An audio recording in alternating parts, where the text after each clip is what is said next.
Karen Sperling. In this video, you're going to see how to turn this landscape photo into this painting in Corel Painter. When you paint a painting from a photo, it's a good idea to keep in mind traditional art concepts used by master landscape artists throughout the ages. Some examples of these art concepts include: eliminate details in the painting compared to the photo, choose a color scheme for the painting, and follow the rule of thirds, which recommends that your subject fall on the imaginary folds if the canvas were folded in thirds. Let's look at these art concepts in practice.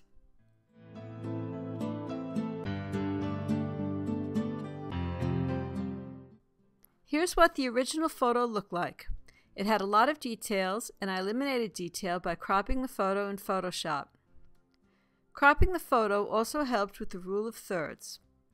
After the photo was cropped, the rocks in front fell approximately on the intersection of the imaginary folds, represented by the blue circles, becoming the clear subject.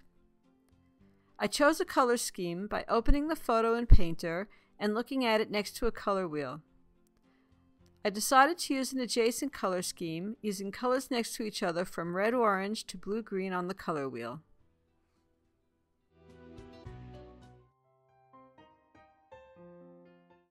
In Painter, I chose File, Quick Clone. This created a copy or clone of the photo and deleted the contents of the copy so that I had a blank canvas to paint on. By cloning the photo, I set up Painter to allow me to turn on tracing paper, which lets me see a 50% non-printing ghost of the photo. I press Command on Mac, Control on Windows, and type a T to turn on tracing paper, and repeat to turn off tracing paper. I chose the Oils brush category and the Real Oils Smeary variant. I chose a shade of burnt sienna or brown in the colors palette. I began to paint, creating a tonal painting, which is a traditional art technique to show the areas of light and dark to use as a guideline for colors later. Lift and paint to paint darker tones, and scribble to paint lighter ones.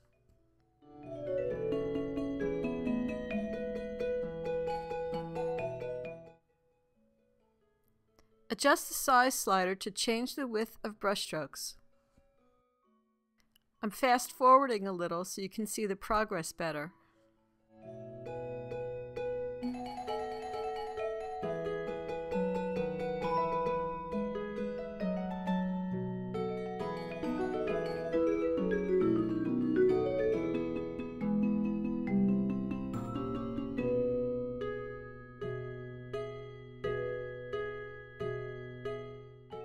Next, I started adding color using the same brush. I'm fast forwarding the painting so that you can see more of it.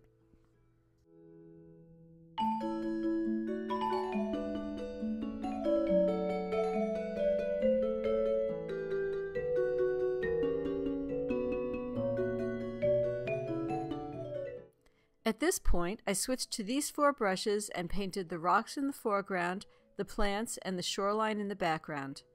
I outlined with the fine camel variant, made distinct brush strokes with the real tapered bristle, painted smooth oily strokes with the oily bristle, and blended in places with the real oil smeary. I also blended with the blender brushes, just add water variant a little, but I didn't blend a lot because I wanted the brush strokes to be visible. The demonstration you're seeing shows these brushes in action. I speeded up the painting in case you're wondering how I paint so fast.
see the rocks at various stages in the painting, including the final. I was playing around less with the brush strokes and more with getting the highlights, midtones, and shadows right based on the photo and using the colors in my adjacent color scheme.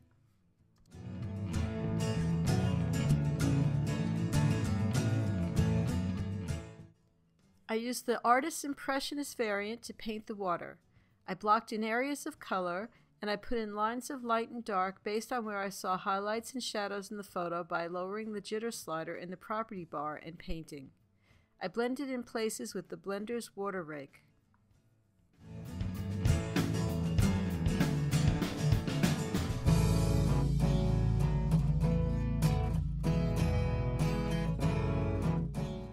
And that's how I turned a landscape photo into a painting in Corel Painter. For more information about Painter, visit Corel's website at corel.com. For more information about painting landscapes from photos, visit artistrymag.com.